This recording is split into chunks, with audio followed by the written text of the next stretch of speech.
Welcome. So glad to see each one of you. Many friends here from North Sound Church. I have pastoral colleagues and friends at different tables here, and it's just a privilege to welcome you. Kevin Hollinger is here. Kevin is with Converge Northwest, and it's a delight to have partnered with them in presenting this on this Monday morning in April. And so glad again that each one of you are here. We're in for an exciting morning and afternoon. This is just a 4-hour time period, so we're going to move through quickly. Graham will be sharing for about an hour, and we'll take a quick break for coffee and if you wanted to get something else to eat, and then we'll have lunch at noon for about a half an hour. And I know there was a lot of table conversations. You can pick those up then. We are having Chick-fil-A for lunch, so hopefully you'll enjoy that. And then in the afternoon, we're going to talk a little more about the application of cultural witness in a local context. I want to take a moment to introduce Graham to you this morning. Graham was an individual that I met, I shared with the congregation yesterday, back in 2010. The theologians in the group will recognize Miroslav Volf and Jürgen Moltmann and David Ford and others. There was a conference on the Holy Spirit that was hosted at Holy Trinity Brompton in London, and it was in a joint sponsorship with St. Paul's Theological Center.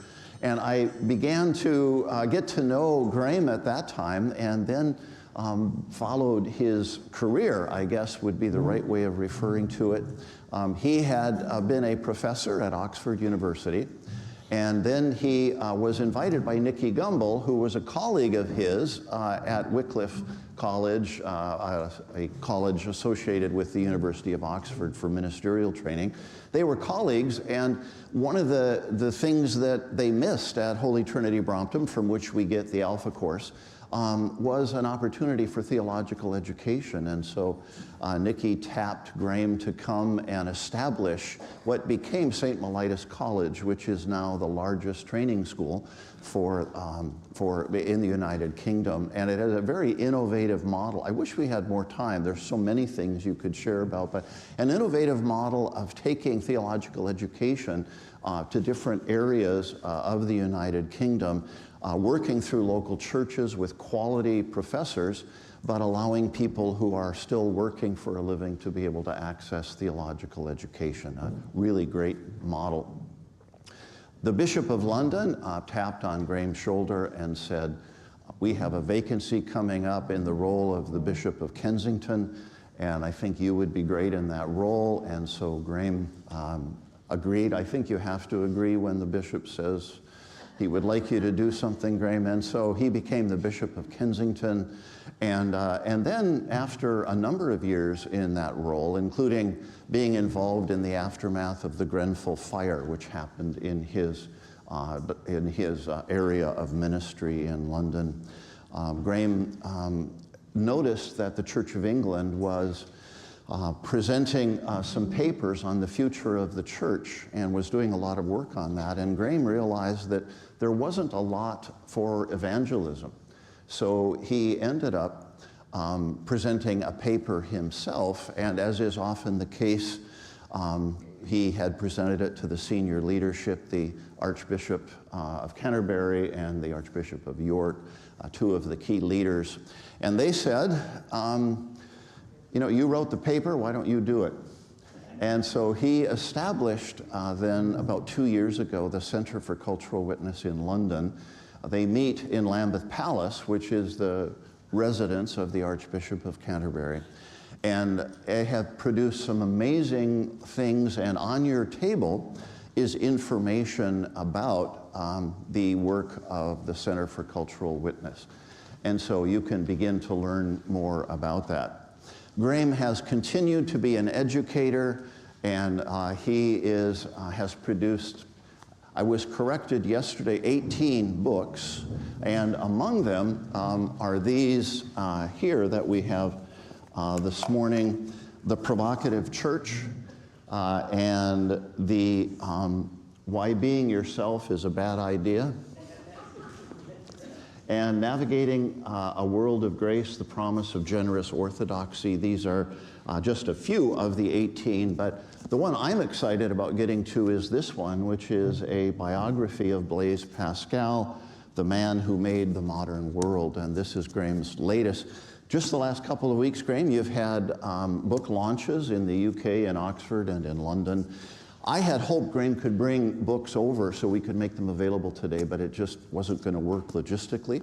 But we're going to have fun in July when we'll kind of have a little mini book launch here at North Sound Church, and it will be available from Amazon in July of this year.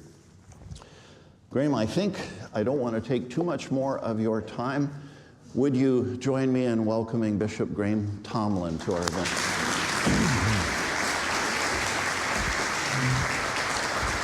Thanks, Brian. Thank you. Thank you very, very much indeed for your welcome, and very good to see you all here today. It was wonderful to worship with those of you who were here at North Sound Church yesterday, and it's great to be here today to think about this theme of cultural witness. Now, I'm just looking to see if I can... Oh, there it is. There it is. That's the little thing I want. So just checking we've got the thing we need. There we go. And so today, I want to think about two things this morning. The first thing this morning is to think about the culture that we're part of. And I'm very conscious doing this that I'm from the UK. I live in Oxford and work in London. So I'm kind of very aware of our context. But I suspect it's not that different from the UK than it is here in the US. If there is a difference, it may be perhaps that we are a little bit further down the line in terms of sort of secularism and becoming a more secular society than maybe you are. But I suspect the direction for you is in the direction of where we've gone. And so actually maybe sharing something of our context may resonate with you, but it might be help to prepare you for what may be coming down the line as well. So that's what I want to do in the first part, and after coffee. So the first half is really trying to analyze what's going on in our culture at the moment. And the second half is to ask the question, in that cultural context, what kind of witness is needed? So that's really our plan for the morning. But to begin with, I have a question for you. And the question is this. Last words are usually quite important. When we think of famous people, we tend to remember their last words, or people hold on to their last words. So Martin Luther, for example, his last words were, I'm a beggar, that's all. That was his last words. Blaise Pascal, the book I've just written, his last words were remembered by his friends. They were simply, may Jesus Christ never abandon me. I don't know what your last words will be when you get to that moment, or what my last words will be, and whether people will remember our last words. But just want to think for a moment, what were the last words of Jesus? Okay, shout out, what do you think the last words of Jesus were? So somebody, it is finished, right? Okay, it is finished, last words on the cross, which is kind of right, but this little thing called the resurrection happened after that. So if that's not quite the last words, what else would they be? Okay, go out into all the world. Go out into all the world and make disciples of all nations, baptizing them in the name of the Father, Son, and Holy Spirit. That's at the end of Matthew's Gospel, Matthew chapter 28, the last words in the Gospels. But there is another bit of thing that Jesus says, a little bit after that in the Bible. Anyone know what that might be? You will be my witnesses, exactly. So the last words of Jesus that we have recorded in the Bible, in the New Testament, were these words. You will receive power when the Holy Spirit has come upon you, and you will be my witnesses in Jerusalem, in all Judea and Samaria, and to the ends of the earth. I think that's quite significant. Now, presumably last words, sometimes you don't know what your last words are going to be. You utter them, but you don't know that they're your last words. I suspect that's true for most of us. But for Jesus, presumably he knew these were the last words he would utter before he ascended to the Father, because these are obviously words uttered after the resurrection. This is the resurrected Jesus speaking to his disciples. So I imagine he would have weighed quite carefully and thought quite deeply about what he wanted to say as the very last thing he would say to his disciples. And so these words carry some weight to them. Now, all things that Jesus says carries weight, but these words particularly, because you want to think about what's the last thing I want to leave with my disciples. And this is what he says: you will be my witnesses. Now that's quite interesting, isn't it?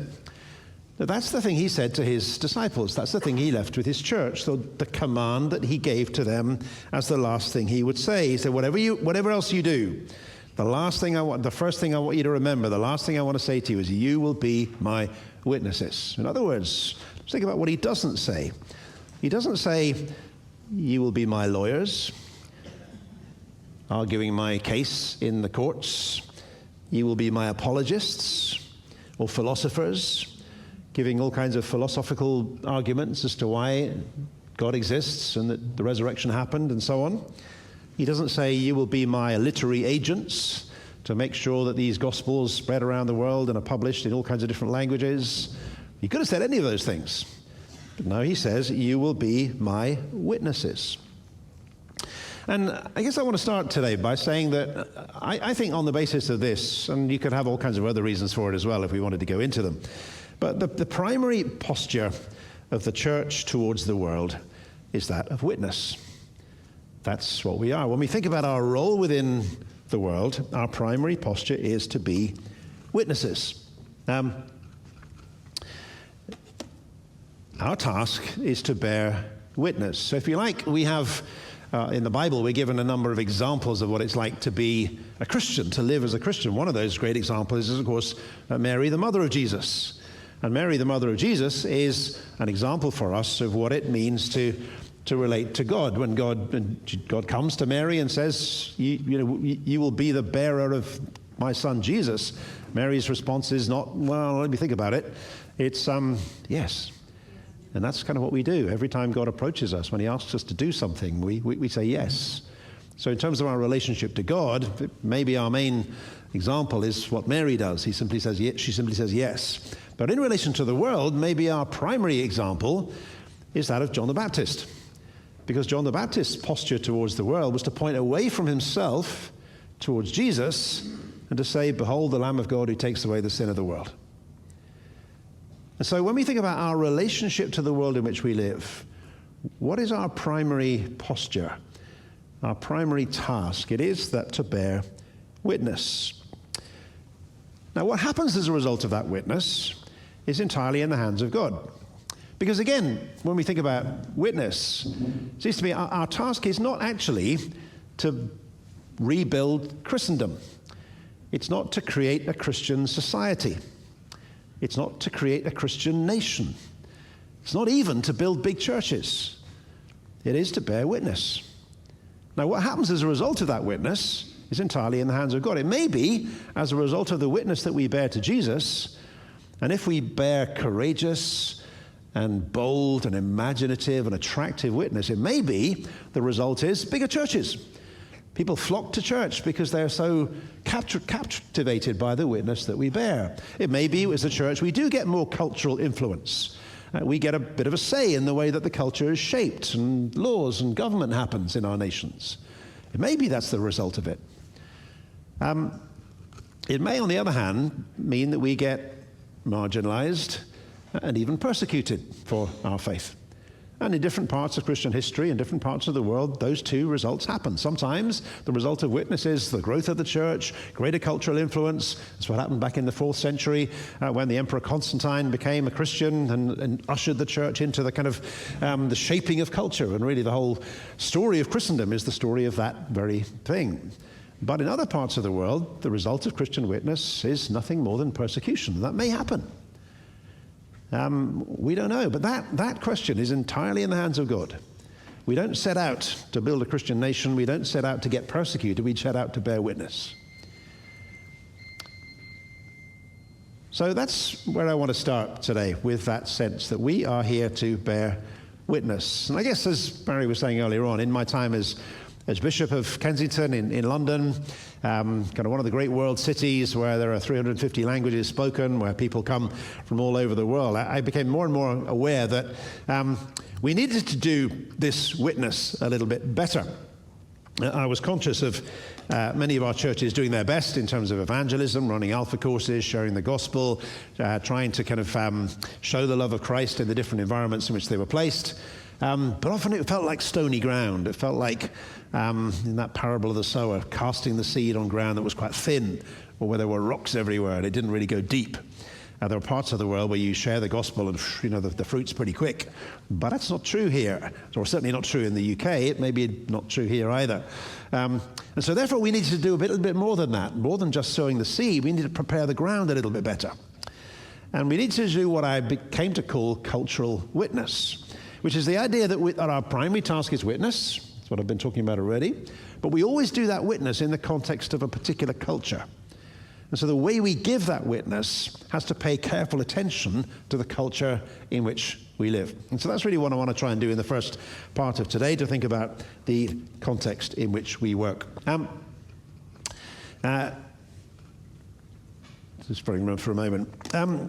So I often think, how would I describe contemporary culture in the UK? And maybe this may be true of the US as well. It may be a little bit true, because I still think you have a stronger kind of Christian culture still that we don't have as much in the UK, but it may be heading in this direction for you. And something that struck me some while ago, there's a British novelist called Julian Barnes. He's one of our sort of most famous and prolific novelists. He's written a number of books, and he wrote a book a little while ago called Nothing to Be Afraid Of. It's a book about death. He was getting into his 60s and was beginning to realize some of his friends were dying around him, and he started to think about the onset of death. And so he writes this book called Nothing to Be Afraid Of. But you can kind of tell from the title that he is quite afraid of what's coming.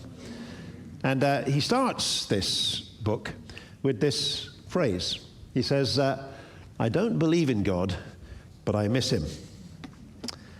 And he goes on to say how he's not a believer. He has no kind of sense of God at all. He doesn't have a belief in God, but he's kind of aware of the presence of God and Christianity in culture, and he kind of senses he misses some of the things that Christian faith brought. I don't believe in God, but I miss him. And that's why I sometimes talk about this culture that we're part of as a culture that's haunted by the absence of God. If you think about it for a moment, if we live in a world that was made by God, and yet we have pushed God out of this world, we've pushed him to the margins, and we try to live our lives as if God doesn't exist, then it's not surprising if two things happen. One thing is that we sometimes still experience the presence of God. He just stubbornly won't go away. And even if you're not a Christian, every now and again you get that little frisson of, ooh, there's something beyond. Maybe it's a sunset that suddenly seems more than just natural. Maybe it's an encounter with a person where you experience something that takes you beyond the normal. Moments where you're aware of the presence of God. And whether you're Christian or non-Christian, you kind of experience these things. Maybe we recognize them as an experience of the presence of God. Those who don't have a faith don't recognize that. They think something weird going on, but that's kind of what happens. The other thing that happens is occasionally you get moments of the real absence of God, where you feel the despair and the pain of a world in which God seems to be absent. So that's the world we're in at the moment, this world that is haunted by the absence of God. We are in a culture that has tried to push God to the margins of our world, but it can't rid itself of the memory of God. And so I want to explore what happens when a culture rejects God and what might be needed to restore that. And I want to do it by the help of I guess one of my great theological heroes, who is the great St. Augustine, who is probably the most significant figure in the theology of the Western Church. He lived in North Africa and was bishop of a place called Hippo in North Africa. Nothing to do with the animal, but just the place. And he was there in the sort of end of the 4th century, beginning of the 5th century. And he wrote a very, very long book called The City of God. And in the City of God, he says, basically, there are two cities. And he describes them like this. There are two cities, the heavenly and the earthly, and they are mingled together from the beginning to the end. Both cities alike make use of the good things or are affected with the evils of this temporal state. But they do so with a different faith, a different hope, a different love, until they are separated by the final judgment, and each receives its own end to which there is no end. Now, let me just explain what that means. By two cities, Augustine means it's not quite, the church and the state. It's not quite that. The church relates to the city of God. The state relates to the earthly city. But these two cities kind of live alongside each other, and those who are Christians are kind of members of the city of God. Those who are not Christians belong to the city of this world. And he said the key difference in them is what they love. The key difference is what they love. So the city of God, if the city of God is oriented towards love for God, and that's the way we were always meant to be as human beings. We were oriented towards the love for God. We were made to love God and to know God's love and to be in engagement, in relationship with God, in this relationship of love. In the earthly city, he says, it is oriented not around love for God, but around love for ourselves. And those are the two basic options. We're either in love with God or we're in love with ourselves. And he kind of says there's no middle ground. It's kind of, there is middle ground, there's a bit of a mixture in all of us, even those of us who are Christians. We're kind of learning love for God, but we're kind of learning to lose our love for ourselves. But those at the end of the day are the two options that we have. And so that in this world, what was meant to be a world that was the city of God, where human beings were meant to love God with all our heart and soul and mind and body, as Jesus said we were to do. We have set up an alternative city, a city that tries to push God to the edges. And in that city, it is organized around love for ourselves. And so I want to suggest that this is kind of what we are in our world. That we are a world and a culture that is kind of in love with ourselves. It's why I wrote this little book that Barry showed up a little while ago called Why Being Yourself is a Bad Idea. Because it seems to me that one of the primary commands of the modern world, every Disney film has it, it's that command just to be yourself, be your true self. Look inside to find out who you are and express that. Each one of us is unique and individual. Just be yourself. And it seems to be the problem of that is that it turns you inside to find out who am I? And the key to who I am is my own desires and longings and fears and hurts, and that's kind of who I am. It turns us inside. Or actually, really, what we need is to be turned outside of ourselves towards God and towards our neighbor. So we're not crippled by that self-consciousness where we're always trying to work out who am I, and we change from time to time. We kind of lose that self-consciousness that's so crippling some of the time, but we're just caught up with love for God and love for our neighbor. But that's kind of the way we are in this world. Now, if that analysis is right, if Augustine is right, that there are only two options, love for God or love for ourselves, you dig deep into that a little bit. I think I would suggest that we have developed a culture which is all about self-love, about love for ourselves. And that's true across all of the different aspects of society. Now, you're very aware, here in the US, we have them a little bit of what we call culture wars between conservatives and progressives. Every American newspaper seems to talk about it all the time, as far as I can make out. It's kind of one of the things we're very conscious of right now. You've been through a very divisive election, and we have a little bit of that, maybe not quite so much as you have in the background, but that's kind of what we think. But if you think about it, behind both progressive and conservative impulses, actually you can argue they're both looking for the same thing. There's a book by a man called Patrick Deneen. He was a Roman Catholic philosopher, sort of social philosopher, called Why Liberalism Failed. And his argument is that basically behind both left and right, behind progressive and conservative, is basically the same thing. That both of them have the same understanding of what we are as human beings. Both of them think that we are human beings, are rights-bearing individuals who have our own rights, who should be set free to fashion and pursue our own version of the good life. So both left and right think that we are all autonomous. We shouldn't be told what to do by other people. We are free of constraints to pursue our own self-chosen aims.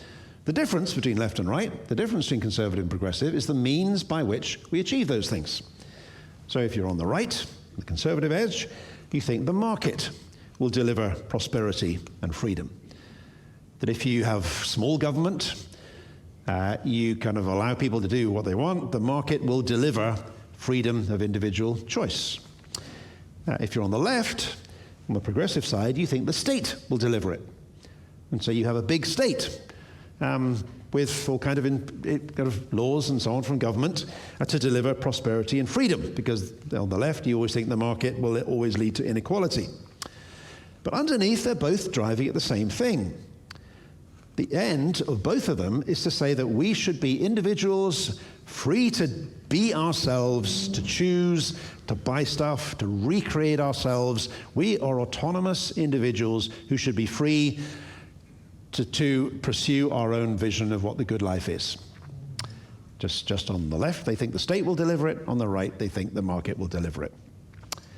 Now, if that's true, that's what it's kind of saying, that we live in a culture which is profoundly individualistic. It is about us as individuals being free to choose our own way of life. And we might have all kind of different ideas of what that way of life may be. For some people, it might be skydiving and going on adventures and traveling around the world. For other people, it might be, pursuing an academic career. Some people, it might be, earning lots of money, whatever it may be. The key thing is you're all individuals free to do what you want. And you just deliver it in different ways. So if that's true, we live in this earthly city, which is organized around love for ourselves, our own selves as being the ultimate law as to what we want to do with life. How do we get here? There's a book by a man called Charles Taylor, who's a Canadian philosopher who wrote a book called The Sources of the Self. And he charts the way in which we became very self-obsessed as a culture. Incidentally, if you want another book on this, there's a very interesting book by Michael Will Storr, S-T-O-R-R. It's called Selfie, How the West Fell in Love with the Self. And it's a very good book on the story of how we as a Western culture became in love with ourselves.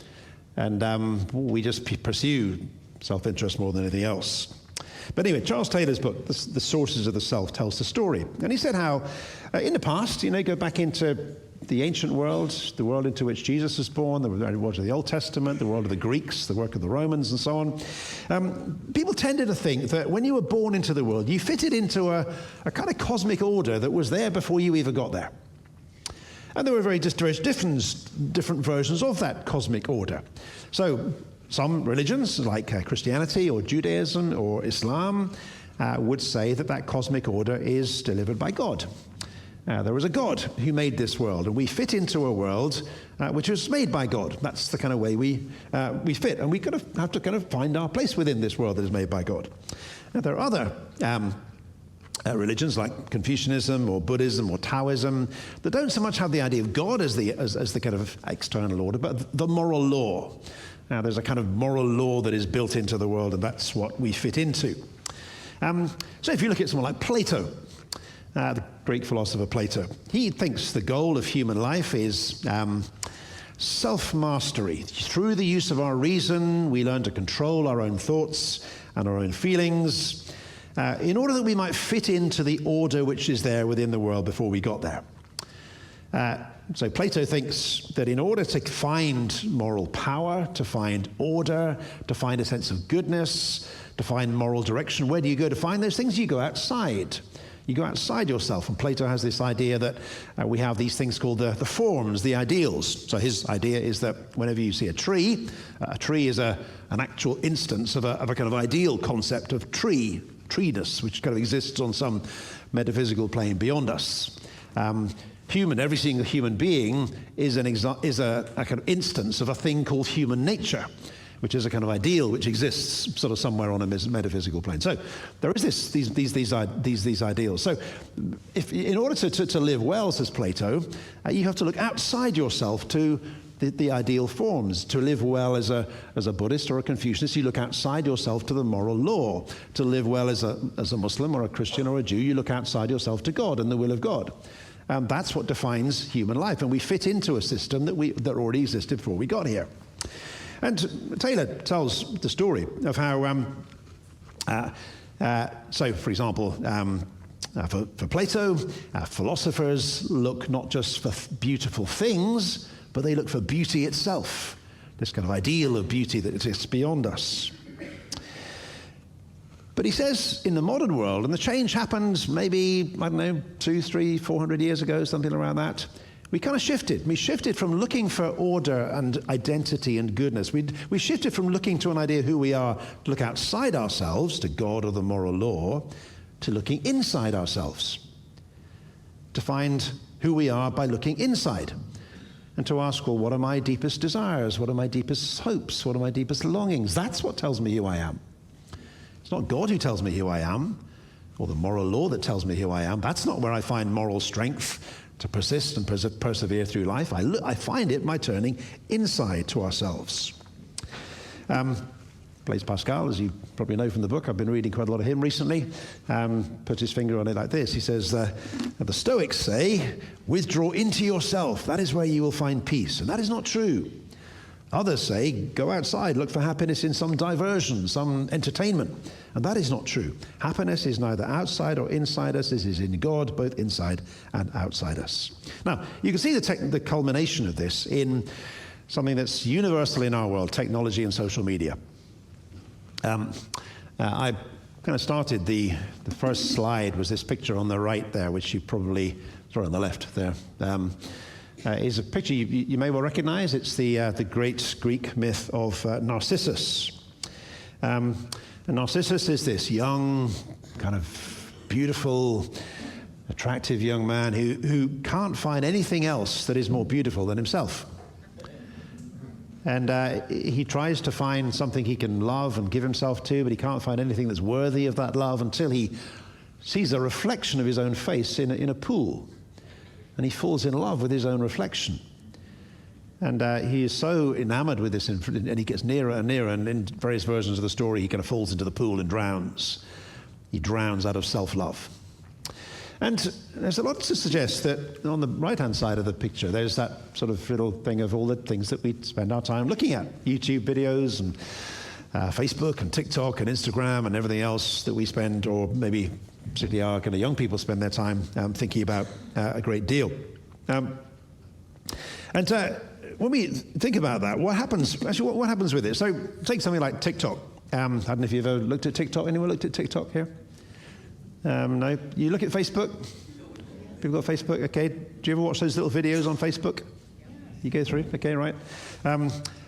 Some while ago, I kind of went on TikTok because I thought, well, I better had, and I resolved, I'm not going to follow anybody, I'm not going to like anything, I'm just going to look at it.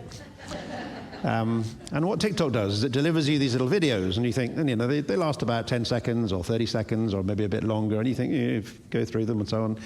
And after a while, I kind of realized something. I said, this is weird. TikTok knows quite a lot about me. because it kept feeding me videos of cricket. Now, strangely for you, you don't really understand cricket here, but I kind of like cricket, and it kept on feeding me videos of cricket and football and mountains, and I said, how does it know that I like cricket and football and mountains? The reason it knows it is because basically what it does is it looks at what you linger over. So when you look at a video, if you could just go through it quite quickly, it thinks, okay, he doesn't like that. But if you dwell on something, oh, he likes that. Yeah, good. We'll send him more of that stuff. And it kind of works out who you are, what segment of the population it fits. And so it kind of would work out because I like certain things. I'm probably a male, I'm white, I'm in my 60s. Okay, well, if he's that kind of person, then he's going to like this sort of stuff. So we'll push this stuff in his direction. And so basically what happens is that you get fed more of the stuff that you like. In other words, social media becomes a kind of mirror to your own soul. And if you linger over stuff, it'll send you more of that stuff, for better or worse. And sometimes you linger over things you probably shouldn't be lingering over, and it'll send you more of that stuff. And so just be careful what you linger over on social media, because it'll send you more of it. In other words, what you do when you look into social media, it sends you a reflection of yourself. So these things that we have in our pockets, that our young people spend huge amounts of time looking at, are effectively like mirrors to the soul. As you look into them, you just find yourself looking at yourself all the time. It's this cycle, this feedback loop that is describing exactly what it is going on inside you. So this is kind of what's happening, I think, in our culture. We've got this kind of culture of Narcissus, this narcissistic culture, where we kind of look into social media and what we see is a reflection back of ourselves. And so one of the things that Charles Taylor says is, he says, we live in a world where we've developed what he calls the immanent frame. If you look at that screen for a moment, there's a kind of frame around it. And there is stuff inside the frame. And he says we live in a world where there's a kind of immanent frame. The things inside the frame are things that we can sort of feel and we can touch and we can understand and we can manage. Things outside the frame that might exist, but you're not sure about, things like prayer and God and the Holy Spirit and angels. Well, you can't really be very sure about those things. So we bracket them out and we put them outside the frame. We live within the immanent frame. And that's kind of the way we live. And even whether you're Christian or not, you kind of operate like that. We live with this immanent frame of what we can be sure of, what we can see and feel and touch and measure and so on. In other words, we've closed our eyes to a whole dimension of reality which is there, but we just don't see it. And I want to say a little bit more about that a little bit later on. And so as a result of this love for ourselves, the fact that we have kind of turned away from this love for God for which we were made, and we turn towards a kind of fascination with ourselves, with our own inner life, with our own inner desires and so on, what happens is that we end up distorting our view of the world. And we end up loving all kinds of things that are not necessarily good for us. And we end up seeing the world in a kind of different way. Now, St. Paul put his finger on this when he said this in Romans chapter 1. He said, they became futile in their thinking, and their senseless minds were darkened. Claiming to be wise, they became fools. They exchanged the truth about God for a lie and worshipped and served the creature rather than the Creator, who is blessed forever. Now, what he's saying there is that's true for any age, that when you turn away from God and start turning towards love for yourself, you become futile in your thinking. Your minds are darkened. You claim to be wise, but you become fools. We end up worshiping and serving the creature rather than the Creator. Now, I want to say, if that's true of any age, how does that work out in our age? What are the deceptions? What are the lies that we tend to believe in our self-deception, in our self-love? And so let me just run through quickly what those illusions might be. Number one, we have this illusion that we are free. Freedom is one of the most powerful ideas in our culture. You can tell what a culture values by what it goes to war over. Now, we used to fight our wars over religion. Back in the 17th century, we had the kind of wars of religion. Now we fight our wars over freedom. The Iraq War was Operation Enduring Freedom. This was our attempt to try to export Western ideas of freedom to the rest of the world. Didn't go that well. We fight our wars over freedom. Freedom is one of our core values. It's a very core value for you here in America, the land of the free. That's the whole basis upon which America was founded. It was going away from the kind of constraints of European old-style government to a place where you could be free to pursue your own dream. That was the bold basis of America. That's where it came from. And so we have this idea that we are free, that we have endless choice. We can go to the mall, the supermarket, the shop. We can buy as much as we want. Choice is a good thing. And the more choice, the better. And the history of the last few hundred years is this history of originally back in the early days of the Reformation, kind of freedom from church control. Part of the Reformation was saying, we don't have to kind of obey all these laws of the church. We should have freedom from that. And that was still within the Christian context, but that's where it was. the rise of sort of scientific discovery in the 17th and 18th century was freedom from nature. So we can understand the way nature works, and we're free of some of the constraints of it. We developed social mobility, freedom from family, so that, young kids growing up are not constrained to live in the town where they grew up, stuck with the family they would grow up in. They could kind of move around, and they could move from different places around the world, or into different kind of careers or whatever.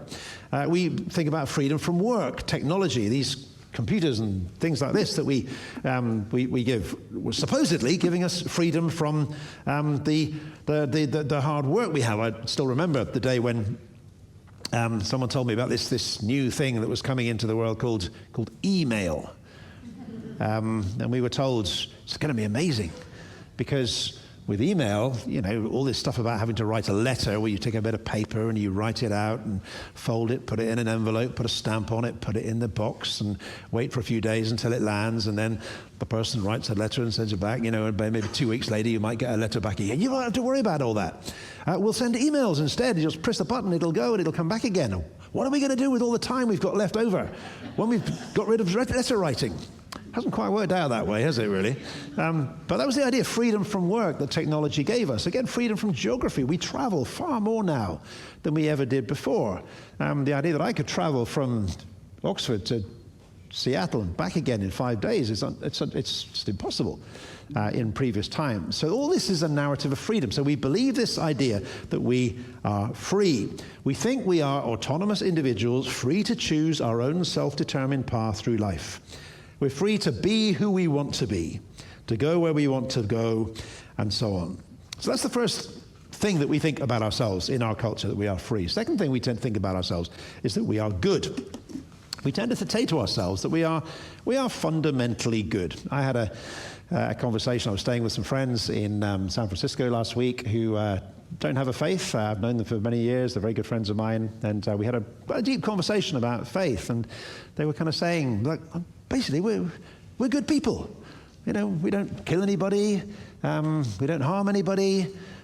Surely God will welcome us. It seems rather unfair that just because we don't believe in God, he's going to send us to hell at the end of it all. What's the problem? We're good. Now, I don't blame them for thinking that, because most people in our culture think that we are basically good. I don't know many people who think that they're bad. There are some people who think that, but most of us think that we are fundamentally good. And we can be good without needing God to be good. There's a story of, we talked about St. Augustine a little while ago, back in the 3rd, 4th century. And on the right, the left there, there's a picture of a story he tells of when he was a young man. He stole some pears. He tells about how in his great work, The Confessions, which is a kind of biography, a sort of spiritual autobiography, he tells this story about how he and a group of sort of teenage mates in this gang he was in North Africa, they kind of stole into a garden to steal some pears. And he's reflecting on this as an adult. He said, why did I steal those pears? They weren't even very good pears. Actually, the pears were pretty rubbish, and we didn't even eat them in the end of the day. We ended up giving them to the pigs.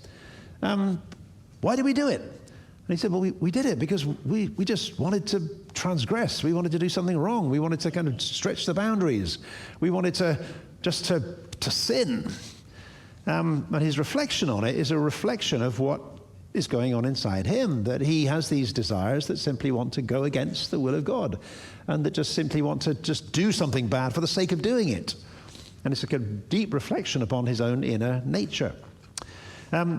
Now, roll the time onwards, there's the figure on the right there is a man called Jean-Jacques Rousseau, who was a very strange philosopher who lived in Geneva in Switzerland in the 18th century. And Rousseau tells a similar story about stealing asparagus. Not pears this time, but asparagus. And so Rousseau, when he tells this story about how a kind of work colleague of his persuades him to go in and steal this asparagus from a neighbor's garden so that they can sell it, because they're pretty hard on their, pretty hard up, and they need some money. If he steals the asparagus, they can make a bit of a profit out of it. But his reflection on that experience is completely different from Augustine's. Augustine's stealing of the pears is a reflection upon his own sinfulness. He blames himself for what's gone on. Rousseau blames society. It wasn't my fault. It was this guy who told me to do it. It was the social conditions, it was our poverty that made us do this thing. And you can see the difference that Augustine is saying that there's something fundamentally wrong with us as human beings. Not that we're totally bad, we are this mixture, but there's something deeply that's got twisted in our nature that makes us want to just do the wrong thing time and time again. Rousseau's perspective is, no, it's rubbish. We're fundamentally good. It's society that makes us bad. We're born into the world good, and society makes us bad in the end. So Rousseau's famous statement is, we are born free. It's society. Every person is born free. We are born free, but everywhere we're found in chains. That's his great sort of thing. And so that's what we kind of believe in our world, that we are fundamentally good. We think there are bad people. Yes, there are bad people, and there are people in prison, or the people who are murderers, or sometimes we objectify certain groups of people. We say, Arabs or Muslims or Jews or black people or white people or conservatives or progressives. So we have a kind of people we think, oh, they're the bad people.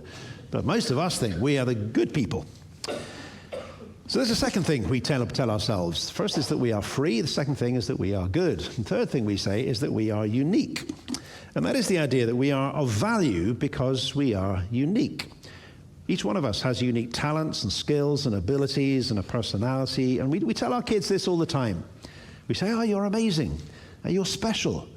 These particular talents you've got, that's amazing. And we kind of boost their self-esteem by telling them how unique they are.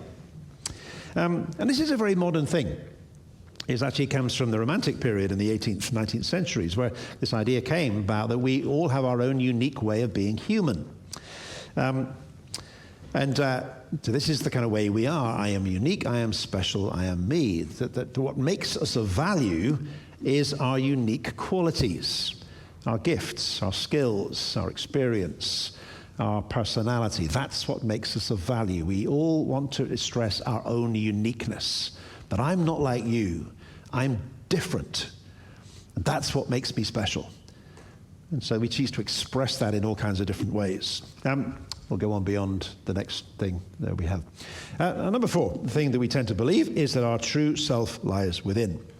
And I've touched on this already as we go along. That if to find out who we really are as people, we look inside ourselves. And again, that's a very idea that comes from Romanticism back in the 18th and 19th centuries. And so the idea is we tend to think of ourselves as like artichokes. I don't know if you eat artichokes. The idea of an artichoke is that you have to kind of peel away all the kind of leaves on the outside, and you don't eat the leaves. You find the inner juicy core to the artichoke that is the thing that you eat.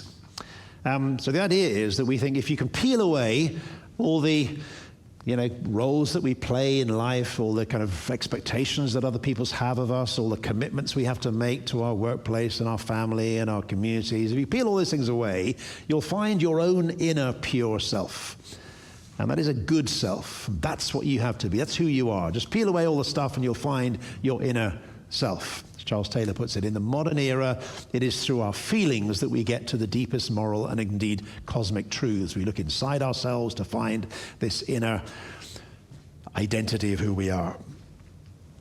Now, those are things. Now, in one sense, those are things that we believe about ourselves, that we are free, we are good, we are unique, and that our true self lies within. Now, each of those is looking for something good, something that is God-given. We are looking for freedom. We're looking for goodness. We're looking for a sense of our own value. We're looking for a sense of our identity. These are all good things. They're not bad things. But Christian faith would say that this sense of what we think about ourselves, they are actually illusions. So let's just go through them one by one as to what we say as Christian faith to things in our culture. Number 1, we are not as free as we think. We think we are free to choose, but the New Testament suggests that we are not that free. Galatians 4, verse 3, St. Paul says this: we are in slavery under the elemental spiritual forces of the world. Now, in his context, in the first century, that meant for Jewish people, it meant they are under the law. And for Gentile people, it meant that they were bound by the mysterious powers that work within the world, the stoicheia, the Greek word, the elemental spirits of the world. And for St. Paul, the main effect of sin is not that it makes us guilty, it makes us unfree. It enslaves us. Now, how do we work that out today? We tend to think we are free to choose what we want. I bought this iPhone because I thought I was free to choose it. But actually the reality is I've been conditioned by years of very clever advertising and marketing by Apple, who have told me that my life is not complete unless I've got an iPhone, that it's far better than all the other things that are there. I think I'm free to choose whether to have one of these things, but I'm not. I'm enslaved by it. We're all enslaved by it. We kind of have to have one. You can't survive life in the modern world, it seems, without one of these things. We think we're free, but we're not. Almost every consumer decision we make is shaped and formed by things that we are being told again and again. There's a whole marketing enterprise out there that is shaping your and my mind to make us think we want things that we don't actually probably need, and that sometimes we don't even want. So we think we're free, but we're not as free. There's all kinds of external forces, marketing strategies that make us want things. Sometimes they're harmless, but sometimes they even give us things that are deeply damaging. We're kind of very conscious of the effect of social media and digital technology on young people, particularly at the moment, the way that's rewiring people's brains. We'll talk a bit more about that a little bit later on. The whole thing about big data. We thought the internet was a zone when everything was free, no one was in control. But as I realized when I did TikTok, I was being watched. I was being fed stuff. It was shaping my mind in ways that I didn't even know. Data is used to control and your buying patterns. I remember going on the internet to try and buy my wife a camera some time ago for her birthday, and I just literally looked at a camera website for about 5 minutes and just got confused and went away again. Every time I opened up the internet, camera adverts kept coming at me. And how do they know? They know. So we're not as free as we want. It's not just external forces, it's internal forces as well. We are pulled this way and that by our desires for food, for fame, for sex, for honor, for money, for security, for safety, for comfort. We are dogged by those feelings inside us of anger or greed and resentment, and we wish we could be free of them. I don't know what your besetting sin is. It might be anger, it might be jealousy, it might be envy, it might be gluttony. Don't know what it is, but you kind of maybe wish you could be free of that desire, but you're not. There's all kinds of internal things that pull us this way or the other. We think we're free, but we're only as free as the heroin addict. The heroin addict, of course, thinks that he's free to get the next shot of the heroin, or the alcoholic who thinks she's free to have the next drink. But from the outside, you realize she's not free at all. She's addicted. We are all addicted to sin, putting it bluntly. So we're not as free as we think. Let's go on to the next one. Secondly, we are maybe not as good as we think. We are morally compromised. And here the Christian faith would say that we are not fundamentally good, nor that we are fundamentally bad. We are both. We are gloriously created by God with all kinds of capacities for creativity, for discovery, for knowledge, for understanding the world, for love. But on the other hand, we are deeply fallen, turned in upon ourselves, in love with ourselves, not in love with God in the way that we should be, not in love with our neighbor in the way that we should be. And we do destructive patterns of behavior which repeat themselves over and over again. We hurt each other in ways that we kind of wish afterwards we hadn't done it, but we kind of do it anyway. And both insights go to the heart of who we are as human beings. The line between good and evil doesn't lie between people, but within people. It's not a matter that, we're all the good people over here, and those people over there, they're the bad ones. It's not a bit different. That line between good and evil doesn't lie between this group and that group, but it lies right the way down the human heart. There's Václav Havel, the Czech leader, said this about his reflection on the kind of Soviet period in Eastern Europe. He said, during that time, the line between good and evil did not run clearly between them and us, but through each person. No one was simply a victim. Everyone was in some measure co-responsible. Again, Pascal talks about our experience. We have this wretchedness of the great Lord, the wretchedness of a dispossessed king. We were made to be kings, but we've lost that status. And so we kind of yearn for it again. We have experienced both wretchedness of a dispossessed king. We are kings, but have lost that kingship, and so on. So there is second thing. We are morally compromised. We're not as good as we think. Number 3, we have more in common than we think. Christian faith will say, yes, there is a uniqueness about all of us. We are all different, but we do have a commonality. And this is something that's fundamental that Christian brings to our understanding of who we are. Because Christian faith will say that we matter not because we are unique, but precisely because we're not unique. You and I matter not because of the gifts or talents or skills that we have, but because we are made in God's image, that Christ died for us, and we're the objects of divine love. And that is true of every single human being on the planet. That's why they're valuable. What makes us of value is something we have in common, not something we have that's different from everybody else. And that's why for the Christian, our talents, they may be great, and we celebrate those, but that's not what gives us value. What gives us value is our being created by God in his image, people for whom Christ died, and people who are objects of divine love. We are often conscious of this whole thing in our world of identity politics, which is this idea that you find some kind of characteristic about a person's identity and says that's all you need to know about them. We tend to think that, this is what makes me just different. So I'll find a group of people who kind of share that characteristic. That's what makes me unique. And that puts me over against this group over here. And we tend to do that with each other, don't we? We kind of think about another person and we think, okay, well, they may be different from me because they're black or they're white or they're male or they're female or they're gay or they're straight or they're Democrat or Republican. And that's the only thing I need to know about them. And therefore I can either say, right, they're one of my tribe or they're one of the other tribe. That's what we do with identity politics. But that's what Christians face. We have more in common than we think. Across those tribes, across those things, that we are the object of divine love. And that's what makes us of value. And then lastly, we are onions and not artichokes. We talked about artichokes. You peel away the layers to find the delicious core. That's who we are inside. But what if we're onions and not artichokes? Because when you peel away the layers of an onion, what do you find in the middle? Onion. More onion. That's all it is. The layers are the onion. In other words, we are the commitments that we make. We are made by the relationships we form, the communities that we're part of, the families that we belong to, the roles that we play in society. We're not there's not some inner pure self other than those things. We are shaped by these things over time. The French novelist Albert Camus once said, everyone over the age of 40 is responsible for their own face. Because if you think about it for a moment, how you smile or you frown or how you use your face, that shapes it over time. It's the kind of things that we do that shape our own inner selves. And so there isn't this pure inner self to be found, that we are the people, we are the commitments we make, the relationships we're part of, the communities that we are committed to.